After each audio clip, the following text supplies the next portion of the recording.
As of 2011, there are over 2 billion Playmobil figures owned by people of all ages throughout all of planet Earth, which is almost a third of the human population.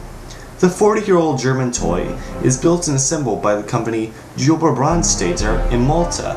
But how did a small toy company in Germany invent a toy that now spreads across the planet? It all started in 1876 in the city of Fürth in Germany, or should I say, the German Empire. A lot has changed in the last 138 years. Anyway, when a trained gunsmith and master locksmith named Andreas Brandstätter started his own company in Fürth. At the time, his company only had 6 employees and only manufactured fittings for locks and caskets. Not exactly the sort of thing your 7-year-old would want for Christmas. Anyway, in 1920, the company moved its base to the city of Zirndorf, where it is still located today, and it was renamed Geobra Brandstätter 10 years afterward. In the 1950s, Geobra Brandstätter started to make toys out of plastic, and in 1958, one man was hired by Horst Brandstätter, the company's manager at the time. His name was Hans Beck. He would later get the nickname of the father of Playmobil. But he didn't invent Playmobil for well over a decade, but he did invent the first rideable toy tractor for children that could actually steer. In 1971, an assignment was given to Hans Beck. The first foreign-based facilities were on Malta, as they still are today. However, they had only 1 injection mold and only 60 workers. Horst Brandstätter gave Hans Beck the assignment of creating a new toy that required less plastic and took up less room to make. In 1972, the new toy received a patent application under the reference number P2205525.0-15, or toy figure with body open at bottom. And in 1974, Playmobil was introduced into the world. The first ever 3 sets were Knights, Native Americans, and Construction. In 1975, Playmobil was awarded Toy of the Year in the Netherlands. In November and December, the first TV spots ran on regional television in Germany. By the way, the toy figure with body open at bottom name is because if you ever dissected a Playmobil figure, you would know that the torso is open at the bottom to allow movement for the legs.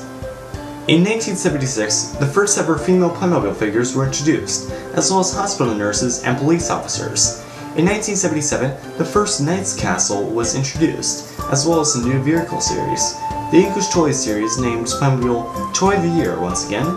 The following year, the first pirate ship was introduced. The Playmobil Car series was also introduced. These are basically exactly like regular Playmobil figures, except completely blank, so any child could become his or her own designer with just a few felt-tip markers. In 1979, a new warehouse was opened in Dietenhofen. The warehouse can hold 12,000 pallets containing countless sets. Well, I suppose you could count them all, but it would just take a really long time to do so.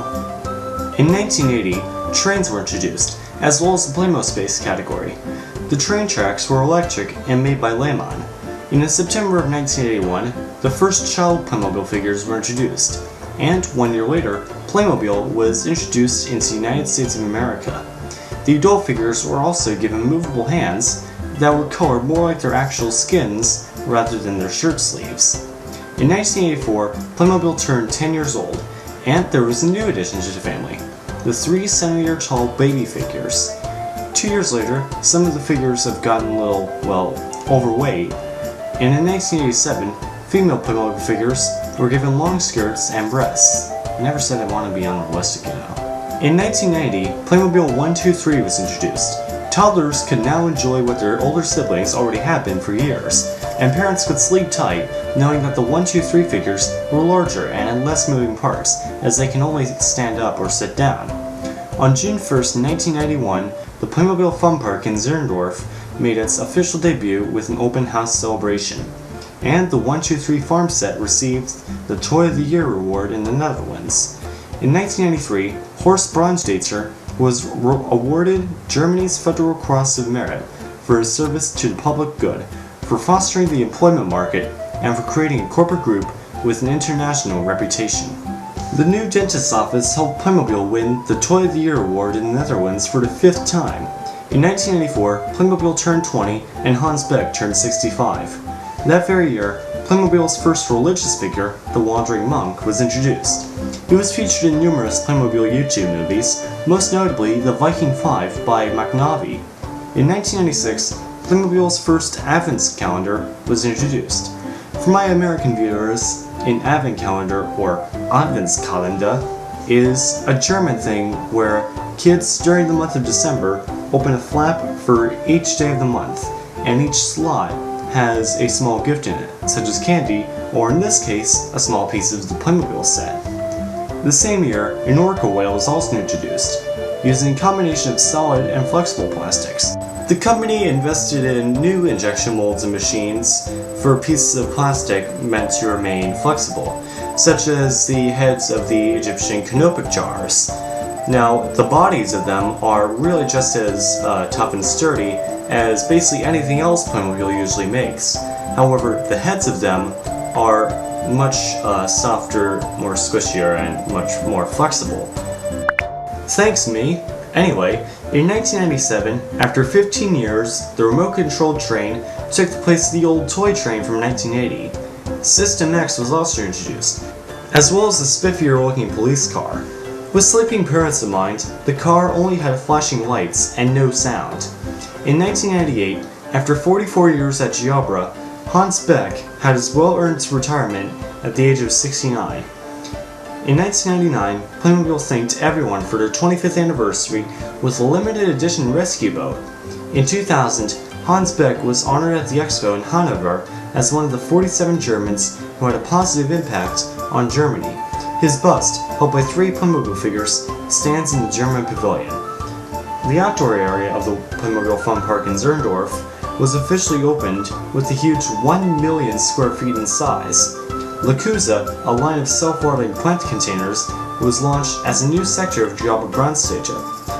In 2001, Geobra Brandstätter and Playmobil eventfully started off the new millennium. Yeah, the third millennium actually started off in 2001 because the year 0 didn't exist. And so the first millennium therefore went from January 1st, 1 to December 31st, 1000, and so on. You get the point, hopefully. That year, Geobra Brandstätter celebrated their 125th anniversary. The big Ottoman Christmas theme was the iconic Playmobil Aeroline airplane, which was completely sold out by Christmas. The Vikings were introduced the next year and were swarming through the stores like they were in medieval England.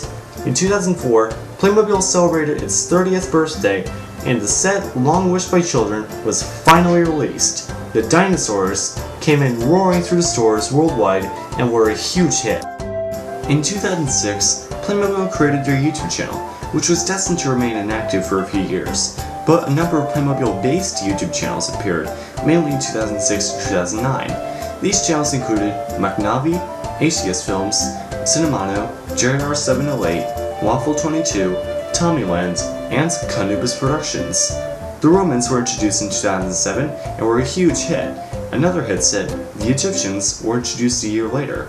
On January 30th, 2009, Hans Beck died after a serious illness. Afterwards, the top agent sets were introduced in 2010, with the sequel coming 2 years later. Future Planet was introduced in 2011, and now I can't really say anything more because we've reached a present. Thank you for watching, and I'll see you on Sunday. I would like to apologize for the slight delay in this video's upload date. I promise I will upload a video every Sunday. We hopefully won't get any more delays.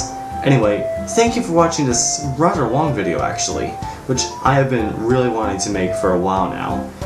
If you want, you can subscribe to us by clicking on the screen on the yellow subscribe button, or if you like the new design better, you can just go down below the video to click the red subscribe button. Really doesn't matter. But anyway, please also be sure to like, comment, and share this video as well. Happy 40th anniversary, Playmobil!